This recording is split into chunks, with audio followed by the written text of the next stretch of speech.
Your Excellencies, distinguished colleagues, and ladies and gentlemen, always a pleasure to be in a beautiful city, which some years ago, a Polish writer whom I admire a lot, Mr. Bukowski, rightly called the eye of the world, the place where all the currents collide, of history, of water, of personal stories, and a place which, in a strange way actually, myself coming from Warsaw for this event, I am in more often than one might think, because, interestingly perhaps, at the subway station that I exit each time I go to work, you pass by a major mosaic that depicts actually Warsaw and Istanbul. And it's a mosaic that was put in place 10 years ago to commemorate the 600th anniversary of the establishment of the Polish and Turkish diplomatic relations. And I think that single piece of art tells you two things at least. One is that our countries have had diplomatic relations for most of Poland's history, of the history of the Polish statehood. And then two, it is that, well, for Turkey and for Istanbul, it's obvious that we are by the sea, and the sea is everything here. For Warsaw, it's less obvious because Warsaw itself is not a coastal city. But the role of the Baltic Sea for Poland has reached such a point that we may be distant geographically from the shore. But the Baltic for Poland and Warsaw is, in a way, what the Black Sea is for Turkey and Istanbul. So these two seas in that mosaic, they sort of blend into one single landscape, and I think it's sort of an analogy that may serve us here today. Because what lies between those two seas, increasingly, I would say, is a center of Europe's strategic map as it changes and unfolds in front of us.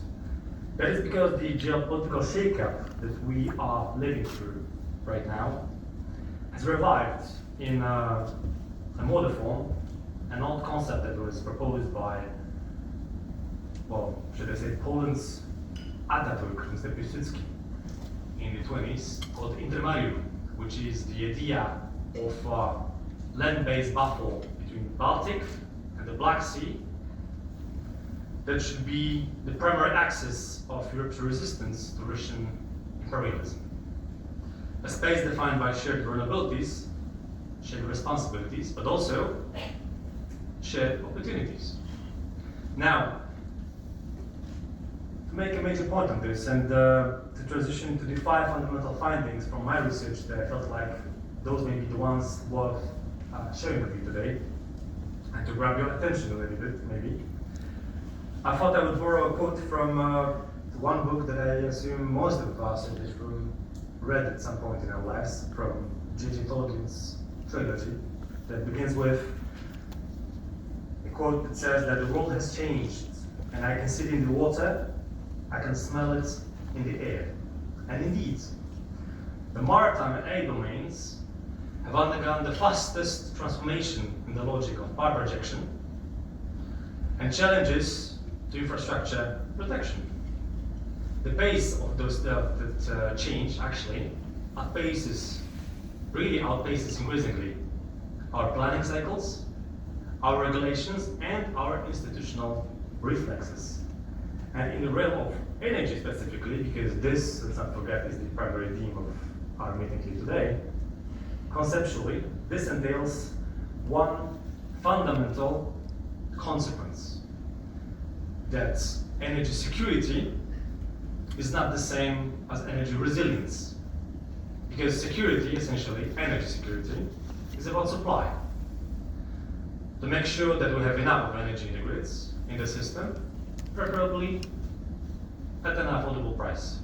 Energy resilience, on the other hand, is to have that supply secure against physical, cyber, and hybrid threats that aim to interrupt those supplies.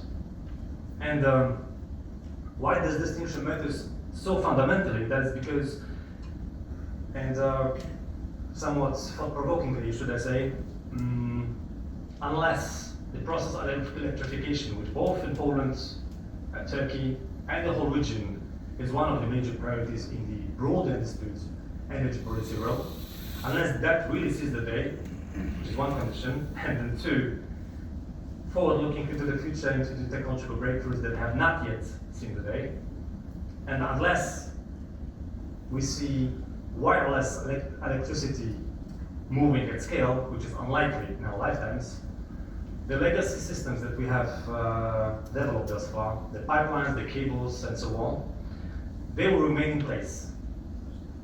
But those things, in terms of the type of infrastructure that we have developed and we are still putting more of it around, they'll be facing threats that change in nature.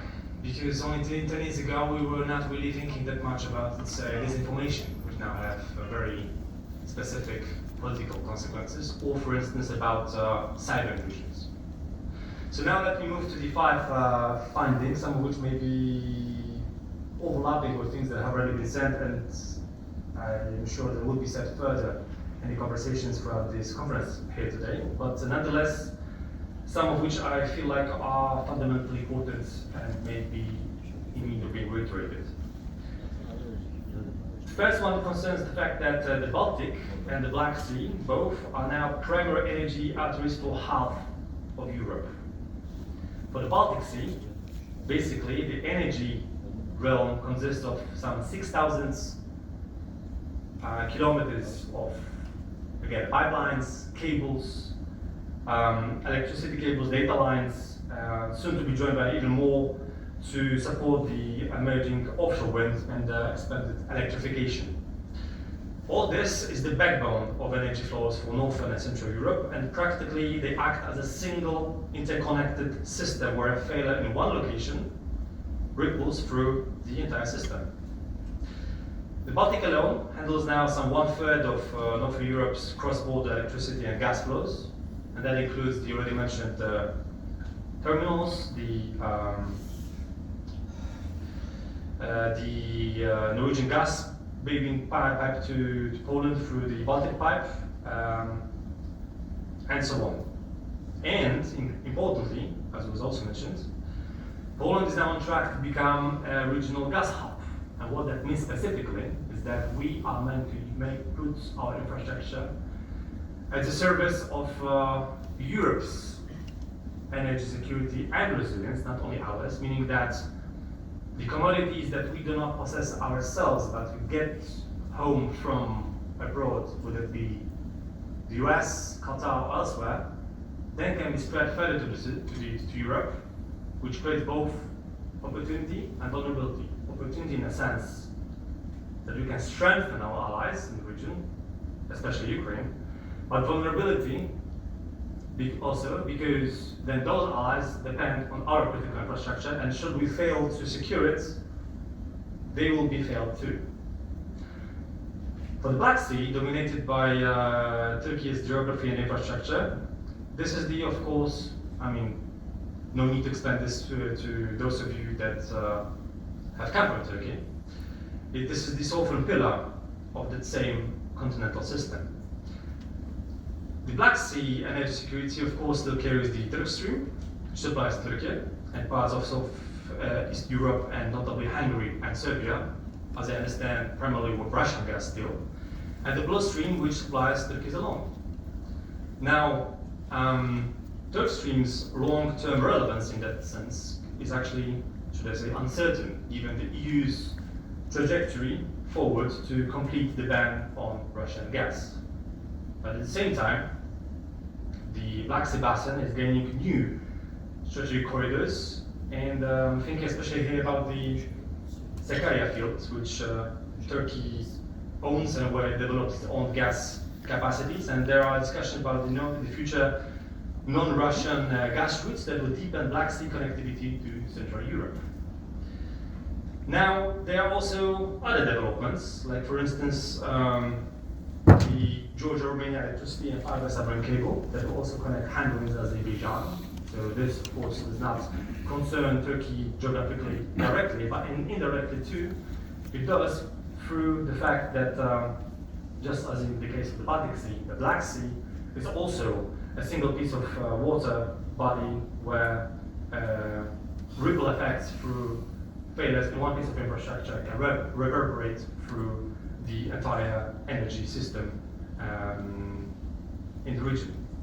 And last but not least, perhaps, worth mentioning might be the fact that just as the Baltic Sea does not act alone, is not a finger that is isolated from other waters in the region on which we rely for our energy security, such for instance as the North Sea. Here, part of the equation in the south is the Caspian Sea. And in that regard, perhaps it's worth mentioning that the long entertained idea of the Trans-Caspian pipeline has, I think it's fair to say that it has regained relevance lately, as Europe looks for non-Russian gas, and that pipeline would allow Turkmenistan gas to reach EU through the South Caucasus across the Black Sea, and thus to bypass Russia and Iran. Now, finding number two, I think sort of corroborates the point that was already made by Mr. Lindström, that hybrid threats in both seas are evolving faster than the ability to deter them or to attribute them.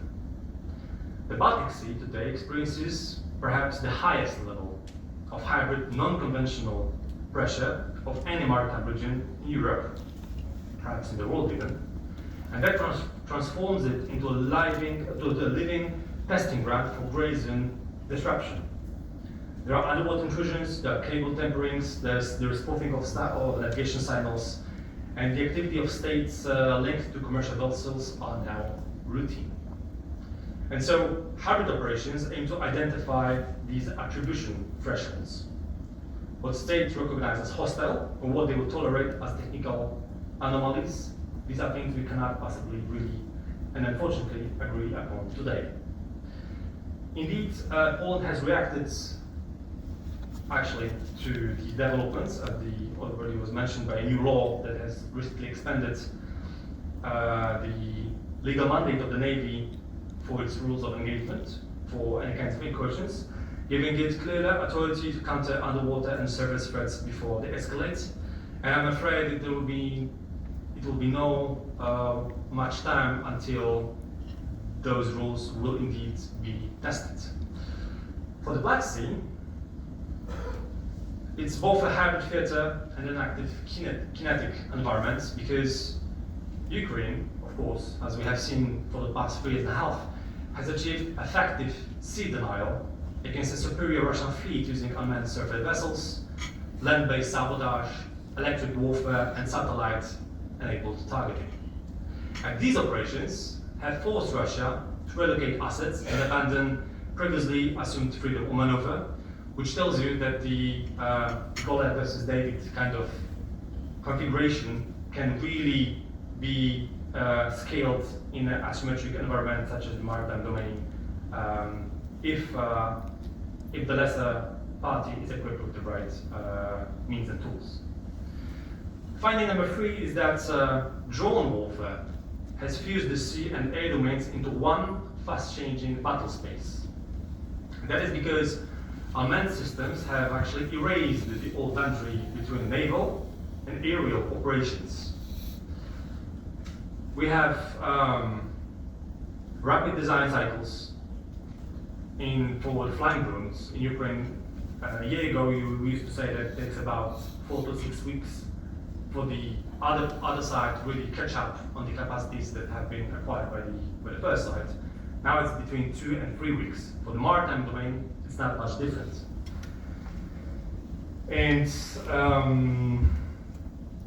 as much as this is a development that is being followed by all states with interest in maritime security, one must not forget that Russia too has responded with equally fast countermeasures, jammers, new defensive drilling tools, bombs, and these means that indeed, like I said earlier, sort of overshadow the frontier between what is actual military intervention and what constitutes a hostile act but disguised as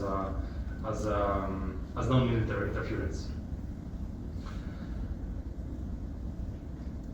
Finding number 4 concerns the fact that critical infrastructure vulnerabilities are widening faster than protection systems can actually adapt. So for instance, Europe's subsea and coastal infrastructure was designed for stability, one might say. It now exists in a landscape defined by speed, ambiguity, and constant probing. So we have electrification that increases dependence on subsea cables, there are interconnectors, offshore substations and data lines, they are all fixed, exposed, long-living targets. LNG terminals and offshore wind farms are new nodes that must be defended both physically and digitally, often by private actors with uneven capabilities. I'm not certain what the statistic is exactly in Turkey, but in Poland alone, 70% or even more of what is deemed critical infrastructure is actually operated by private entities. And these are those private firms that bear the financial burden of preparing the infrastructure against those threats. Yet, even though the financial burden is primarily on those private companies, should they fail to provide the security, the consequences of that actually will be felt on the sovereign domain, because if a major piece of critical infrastructure in the energy sphere is hit, or otherwise made offline, it is the energy security of the states that is being targeted, right?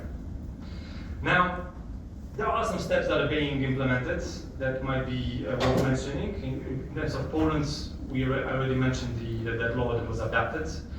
There's also the Maritime Security Center that we have established, and that will be centralizing monitoring and coordination, and its operations are being pushed to establish a single offshore wind operation security hub, which perhaps, with time passing, will act as a benchmark for the region.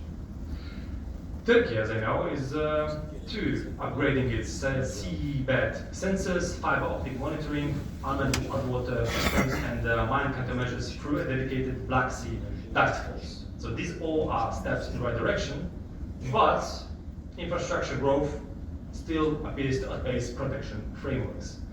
In the realm of critical energy infrastructure in energy, it also feels a little bit like in terms of land-based warfare these days, that we are still preparing for the war that already was.